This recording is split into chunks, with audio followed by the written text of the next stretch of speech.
In his most recent film, A Bronx Tale, not only does he star, but he also makes his directorial debut. He's terrific. I love him. Please welcome Robert De Niro.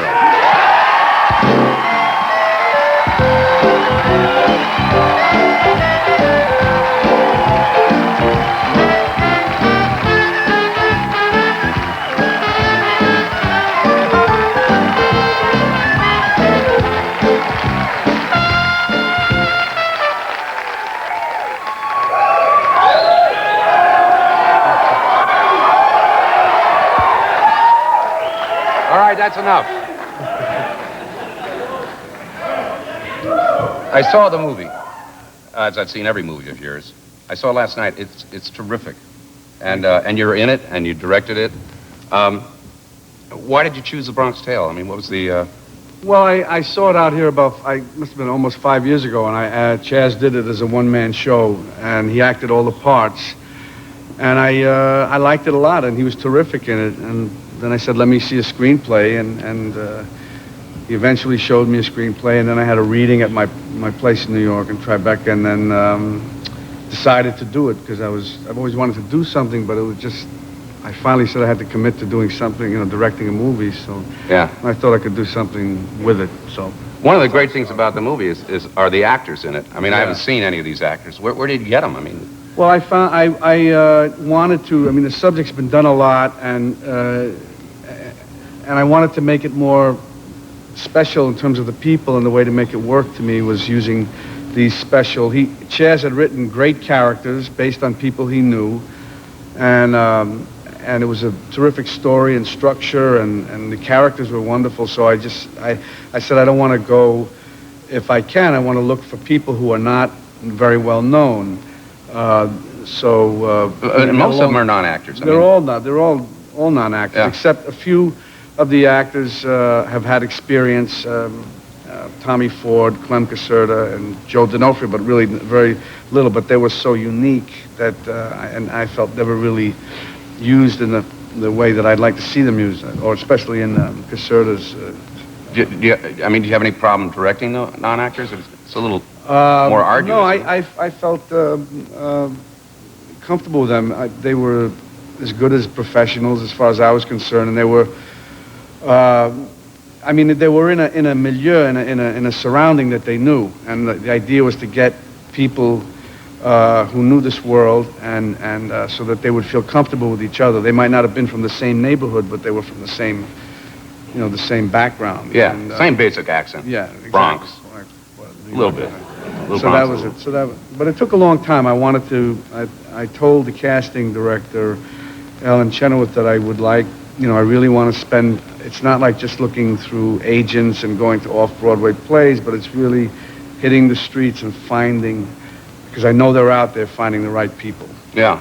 In the credits, they're all listed. I try to see who, do I know anybody, but not really what Chaz I know, because he wrote it.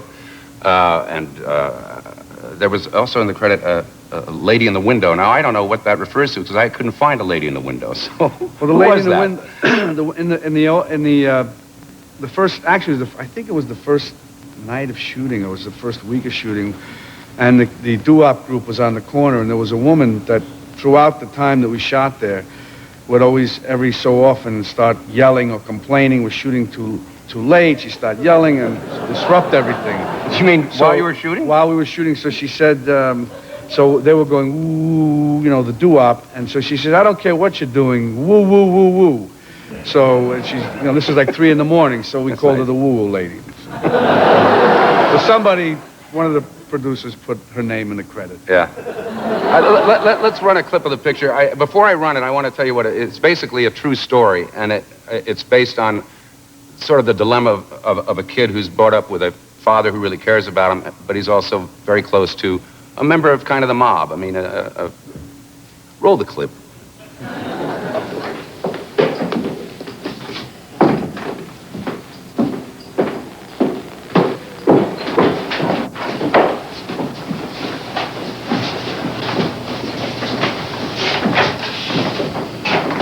What are you doing driving Sonny's car?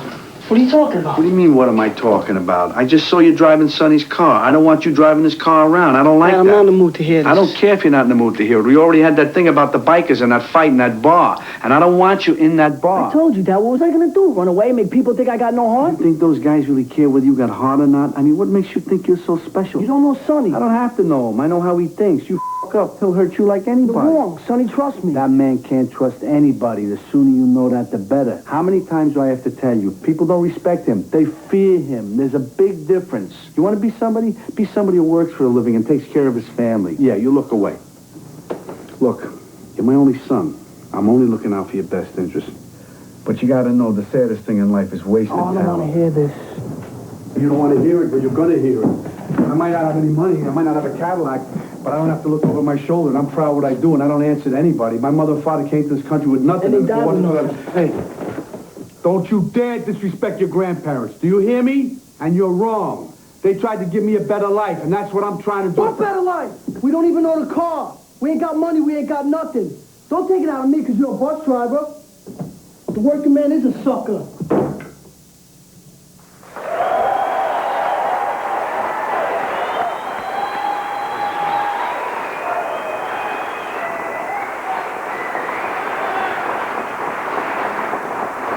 Bob, your acting is always, it's always been astonishing to me, and I've always wanted to work with you in a picture, but I think we go a different direction. You actually work, and I clown, you know. But mentioned in the clip is that you're a bus driver, and I know you drove the bus in the picture because I saw it all the time. Yes. I used to drive big rigs and trucks. I was wondering if you took any lampposts out while you were working on that. How did you... That wasn't a stunt double, that was...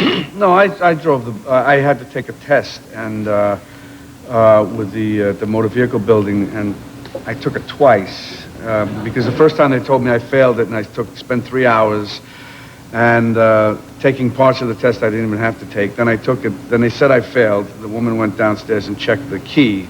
That, you know, I don't know how you describe it. The key for the answers and so on. So then I had to go back a few days later, and I took it again, and she came back in and shook her head, and after I took the test, and I said, this is impossible. I studied this booklet, you know, it's impossible that I, you know. So finally, she went back and checked, and I had to call out Albany, and they found out that that I had passed not only the last test, but the first test. I mean, it was a DMV problem? Yeah. Anyway, it was easy to drive. I mean, the only thing is that Chaz Palminteri's father, Lorenzo, who the character is based on, would tell me, when you're driving the bus, just watch the corners. Watch the corners. Yeah. So. That's what I meant about taking light posts out, because when I first was driving trucks, that's what I did. Yeah. Just took one out, and I didn't know it was a fake one. Right. Are you going to direct again? Yeah, probably. Do you know when? I don't know when. Yeah, Great. Well, we're looking forward to it. One of the great things about this picture also was the soundtrack. I happen to love the kind of music you kind of love, but the way you did it, starting with the doo-wop group, who I like to sing with, and there was jazz in it. Tell me about that. Well, the music, I was very concerned. It's a great period for music, so 60, 68, so I wanted to... I started listening to the oldies stations way before we started shooting, and we would have these, listen to a lot of songs and listen to everything. And finally, you know, there's a lot of stuff we could have used, but you just finally have to make a decision. But it was the best I felt for the movie. And me and Butch Barbella, who wrote the original music, and wrote the original music for the play, and Jeff Kimball and Chaz and John Killick, one of our producers, we would just constantly listen to music and put it up against roughly assembled scenes on videotape and just see which would be the best song or music, whatever, and that's how. And you know, I was more concerned about the feeling of the song than the lyrics. You leave us alone. We're talking. Anyway, that was so... You're a very generous guy. I mean, I've known you for a long time. But you're so generous to come out and give everybody else credit, and it's a terrific movie, and I think that the directing shows your generosity. Your acting has always shown it, but it's a terrific movie, and I hope people get out and see it, and I really want to thank you for coming. Thanks. We'll be back with Chaz Palminteri after this.